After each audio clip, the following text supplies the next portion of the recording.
제가 보통은 을지로위원회나 혹은 얼마 전에 출범한 더 좋은 미래 그룹과 같이 기자회견을 하는데요.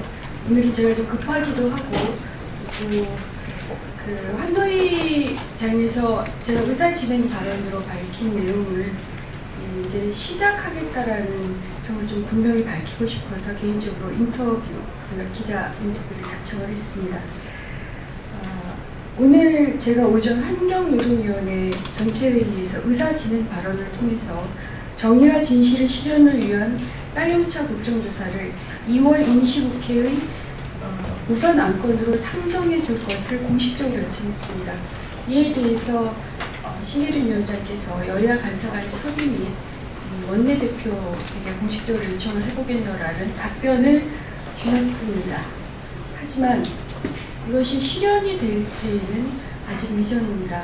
다만 제가 이 기자회견을 통해서 제가 쌍용차 국정조사에 대해서 대선에서 지고 난 이후 사실 많은 양보를 했습니다. 당 내외로부터 많은 공격을 받기도 했습니다만 이제는 더 이상 양보할 수 없음을 분명히 밝히고자 합니다. 왜 다시 국정조사인가? 라는 것에 대해서 답변을 드린다면 우선 고등법원 판결을 통해서 지난 2012년 5월 쌍용차 청문회에서 저를 비롯한 야당 의원들이 주장했던 내용, 특히 쌍용차 해고자들을 대리해서 주장했던 내용의 상당 부분이 밝혀졌습니다만 아직도 몇 가지 의혹이 남아있을 뿐만 아니라 국회 차원에서 조사를 해야 될 부분이 있습니다.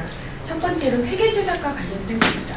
물론 이번 이 법원 판결, 고등법원 판결에서는 회계 조작이 있었음을 분명하게 인정했습니다. 하지만 그것을 보다 명확하게 하기 위한 금융감독원의 자료 제출 자체가 거부됐습니다. 어떤 자료가 거부가 됐냐면요.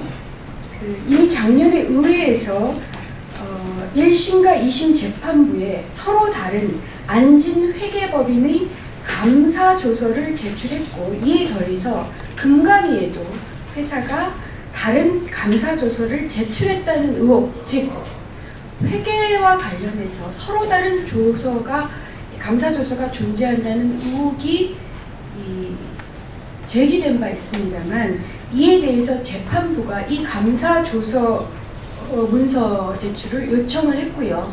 저희 의원실에서 개별적으로 열람을 하기까지 했었습니다. 그런데 금감원이 이 자료를 제출하지 않았습니다.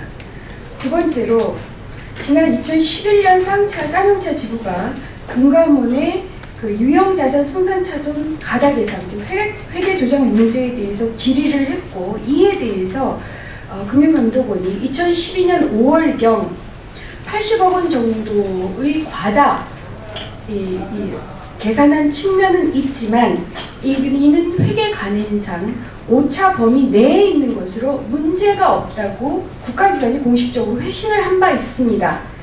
재판 과정에서 법원이 이렇게 회신을 한 근거를 제출하라라고 했으나 금융감독원은 제출하지 않았습니다.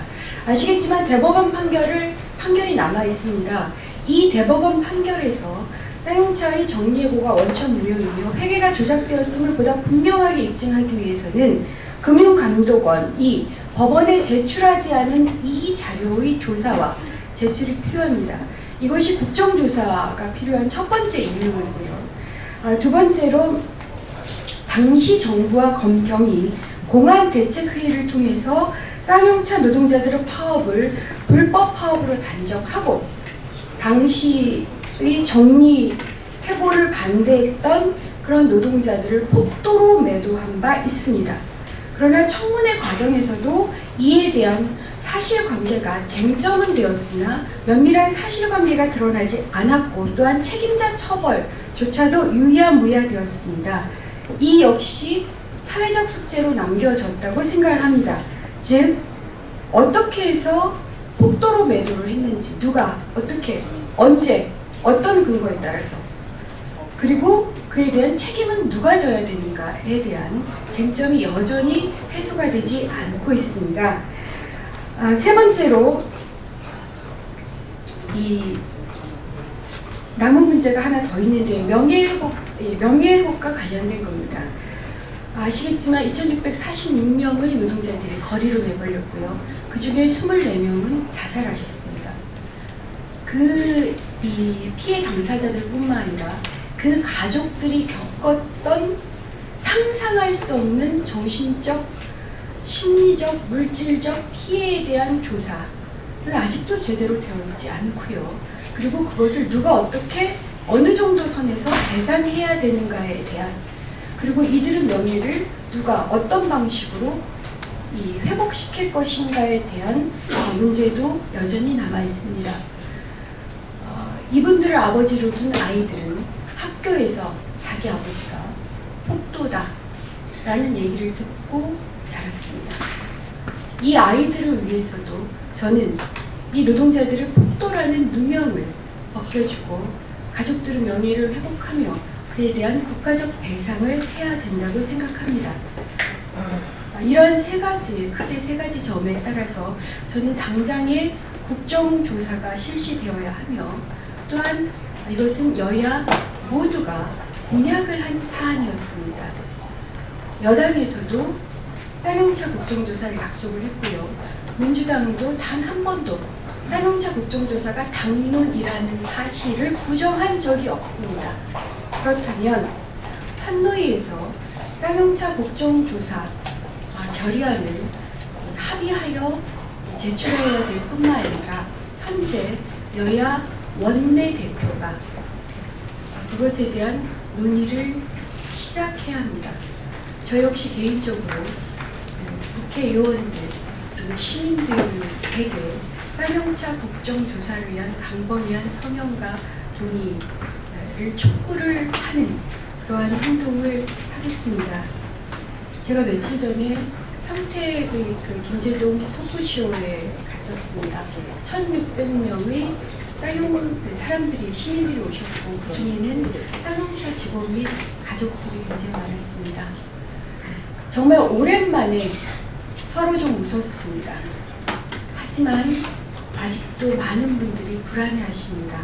언제 대법원 판결이 나올지, 현대자동차처럼 3년이 걸릴지 앞으로 5년이 걸릴지 알 수가 없습니다. 이에 대한 정치적 결단을 지금 국회가 내려야 되고, 또한 제가 초선으로 처음에 국회에 섰을 때 약속했던 것이 쌍용차 국정조사였습니다. 약속을 이행하는 국회의원이 되고자 합니다. 다시는 양보하지 않겠습니다. 많은 관심 가지고 지켜봐 주시고요. 앞으로 제가 쌍용차 문제를 가지고 저 혼자 혹은 여러 의원들과 함께 이 자리에 서는 것을 종종 보시게 될 겁니다. 그때마다 새로운 보고, 새로운 활동 경과, 새로운 사실에 대해서 여러분들에게 보도록 하겠습니다. 감사합니다.